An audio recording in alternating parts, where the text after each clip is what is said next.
The night Mira Lawson met the alien child, it was raining so hard the streets of New Jakarta looked like rivers. Most people stayed indoors during storms like this. The city's towering neon buildings flickered through curtains of rain, and the streets below emptied quickly once the thunder began to roll across the sky. Mira didn't mind the rain. She worked late shifts at a small repair shop near the outer transport docks, fixing old equipment and salvage tech for traders who passed through the city. It wasn't glamorous work, but it paid enough to keep her lights on and food in the fridge.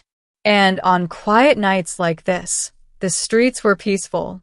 Or, at least they usually were. That night, as she locked the shop door and pulled her jacket tight around her shoulders, Mira heard something strange. A sound. Soft. Almost like crying. She paused. The sound came again. It wasn't human. Mira frowned and followed the noise down a narrow alley beside the shop. Rainwater poured down the walls and pooled along the pavement, reflecting the blue glow of the city lights. The crying came from behind a stack of cargo crates. "Hello?" Mira called carefully. No answer. She stepped closer. And then she saw him. Curled up against the wall, shivering in the rain, was a small figure no taller than a human child. But he wasn't human. His skin shimmered faintly like pale glass, reflecting the streetlights with an almost crystalline glow.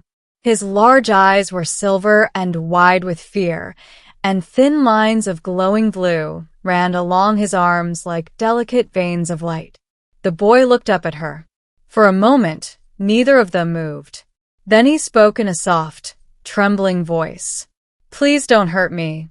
Mira blinked. "I wasn't planning to." The alien child looked relieved, but only slightly. "You're human," he said cautiously. "Last time I checked."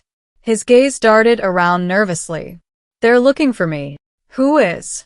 He hesitated. "My mother." Mira raised an eyebrow. "That doesn't sound too scary." The boy shook his head quickly. "You don't understand." Before he could explain, thunder cracked across the sky. The child flinched violently. Mira sighed. "All right," she said gently. "First things first. You're soaked." She held out her hand. "Come on, let's get you out of the rain." After a moment of hesitation, the alien child took it. The child who didn't belong. Inside the repair shop, Mira handed the boy a towel and turned on a small heater. He sat on a metal workbench, staring curiously at the cluttered room. Broken drone parts. Old starship engines. Tools scattered everywhere. "You fix machines?" he asked. "Mostly things people thought were impossible to fix." The boy seemed impressed. "My name is Mira." He hesitated before answering. "Kale." "Nice to meet you, Kale." He watched her carefully. "You're not scared of me." Mira shrugged. "I've seen stranger things in this city." Kale swung his legs back and forth. "I'm hungry. That part one can fix."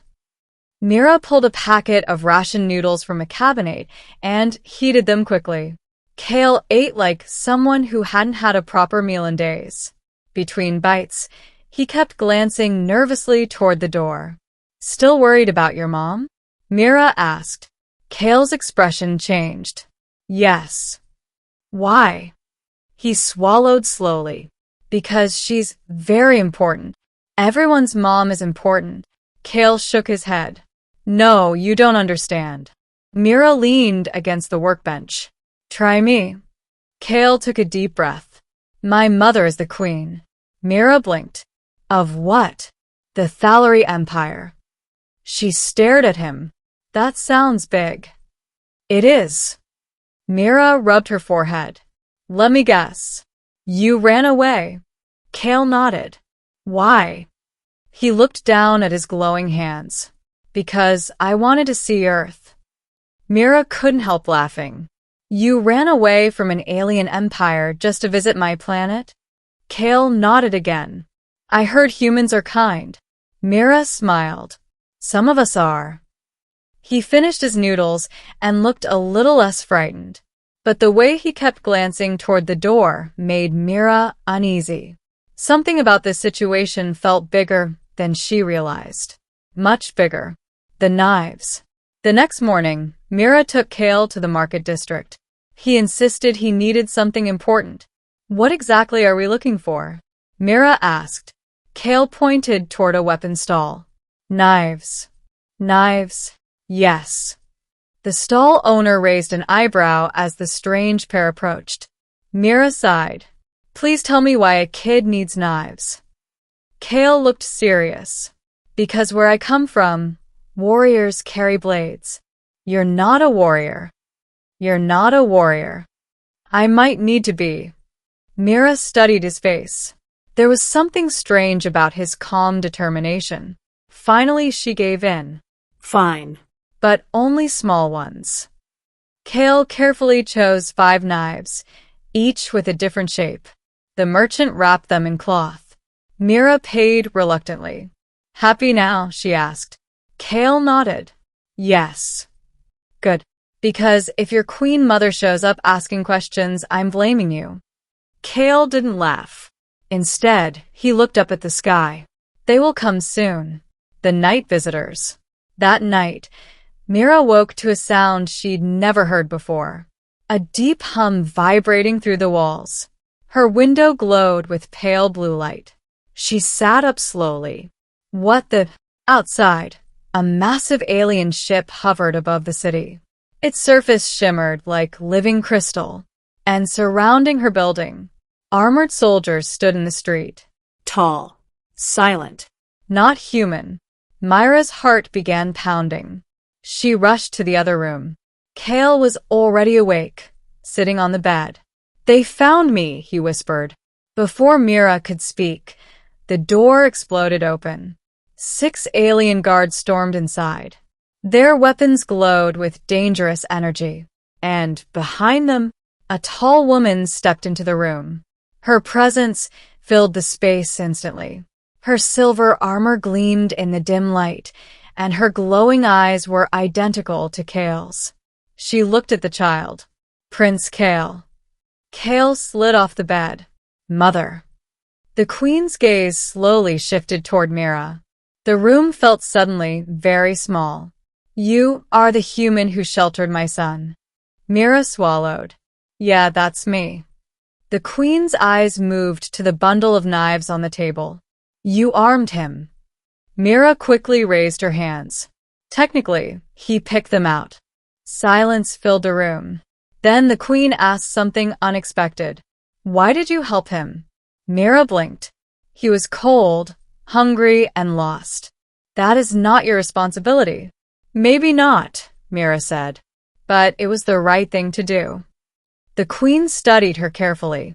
Then she turned to Kale. You left the palace without protection. I wanted to see humans. And what have you learned? Kale looked at Mira. That they are brave. The queen's expression softened slightly. Then she turned back to Mira. You bought my son 5 knives. Mira nodded slowly. Yeah. The queen stepped closer. Good. Mira blinked. Good. Yes. The guards exchanged confused glances. My son is heir to the Thallery Empire, the queen said. He must learn about courage. She gestured toward Mira. And today he saw it. Kale smiled. You weren't scared of them. Mira laughed nervously. Oh, I was definitely scared. The queen tilted her head. Then why did you help him? Mira thought for a moment, then answered simply. Because he was just a kid. Silence filled the room again. Then the queen did something no one expected. She bowed her head slightly. To help the child of your enemy without knowing who he was. Her glowing eyes met Myra's. That is true courage. The queen's plan. The queen turned to her guards. Stand down. Weapons lowered instantly. She looked back at Mira. I came here expecting to retrieve my son. Mira crossed her arms. And now I see an opportunity. That sounds dangerous. The queen smiled faintly. It is. Kale looked excited. What kind of opportunity? The queen placed a hand on his shoulder. Humans are unpredictable. Then she looked at Mira. And sometimes that is exactly what an empire needs. Mira frowned. Are you recruiting me? Yes. For what? The queen's eyes glowed brighter. To teach my son how humans survive. Mira laughed. You've got the wrong person. I think not. Kale tugged on Myra's sleeve. Please come. Mira looked at the alien fleet outside her window, then at the small child who had trusted her. Finally, she sighed. All right, she said, but I'm keeping the knives. The queen smiled. Of course. Because sometimes the fate of empires didn't begin with armies. Sometimes it began with a lost child, 5 knives, and 1 human who decided to help.